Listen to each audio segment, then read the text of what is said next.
तर आज आपण खानदेश स्पेशल डुबुक वड्यांची आमटी कशी बनवायची ते बघणार आहोत। घरामध्ये भाजीला काही नसेल तर एक उत्तम पर्याय आहे। त्यासाठी कढईमध्ये एक छोटा चमचा तेल घ्यायचं, यामध्ये एक मोठा कांदा रफली चॉप करून टाकायचा।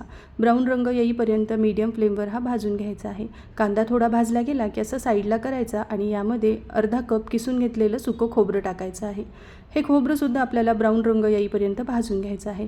खोबऱ्याचा रंग बदलला की सगळं व्यवस्थित मिक्स करायचं। गॅसची फ्लेम बंद करून 10-12 लसूण पाकळ्या, 1 इंच आलं, 1 टोमॅटो टाकायचा आहे। तुम्हाला टोमॅटो आवडत नसेल तर स्किप केला तरीही चालेल। आता हे मिश्रण पूर्णपणे गार करून घ्यायचं। आता मिक्सरच्या छोट्या भांड्यामध्ये हे सगळं मिश्रण टाकून घ्यायचं आहे। आवश्यकतेनुसार पाणी टाकून बारीक याचं वाटण तयार करायचं। यानंतर आता आपण डुबुक वड्यांचं मिश्रण कसं बनवायचं ते बघूयात। तर डुबुक वड्यांसाठी 1 वाटी चणा डाळीचं पीठ म्हणजेच बेसन पीठ, चवीनुसार मीठ, 1 चमचा तेल टाकलं आहे, पाव चमचा हळद, अर्धा चमचा लाल तिखट, पाव चमचा जिरे, चिमूटभर यामध्ये ओवा टाकायचा आणि चिमूटभर हिंग घालायचा आहे। आधी सुके जिन्नस व्यवस्थित मिक्स करायचे। थोडंसं पाणी टाकून आपल्याला हे भिजवून घ्यायचं आहे।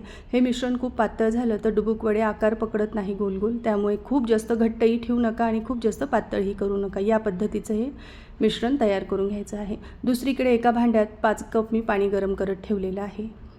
आता कढईमध्ये 4 चमचे तेल घ्यायचं, यामध्ये अर्धा चमचा जिरे, तयार केलेलं वाटण टाकायचं आणि अगदी तेल सुटेपर्यंत हे परतवून घ्यायचं आहे।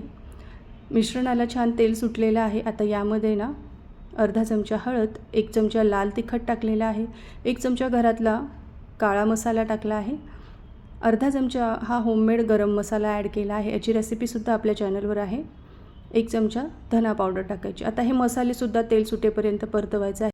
तोपर्यंत तुम्ही पूनम बेसिक रेसिपीला अजून फॉलो केलं नसेल तर नक्की फॉलोचं बटन दाबा किंवा यूट्यूबला सबस्क्राईब करा। आता बघा ह्या मिश्रणाला चांगलं तेल सुटलेलं आहे। यामध्ये आपल्याला गरम केलेलं पाणी, चवीनुसार मीठ टाकायचं आणि हाय फ्लेमवर आधी एक उकळी आणायची आहे। उकळी आली की यामध्ये आता आपण डुबुक वडे सोडून घेणार आहोत। तर असे छोटे छोटे आपल्याला भज्यांप्रमाणे हे डुबुक वडे सोडून घ्यायचे आहे। महत्त्वाची टीप आहे, उकळी आल्यावरच यामध्ये डुबुक वडे सोडायचे आहे। आता ना त्याच भांड्यामध्ये पाव कप पाणी टाकून ते सुद्धा पाणी मी यामध्ये ॲड केलेलं आहे।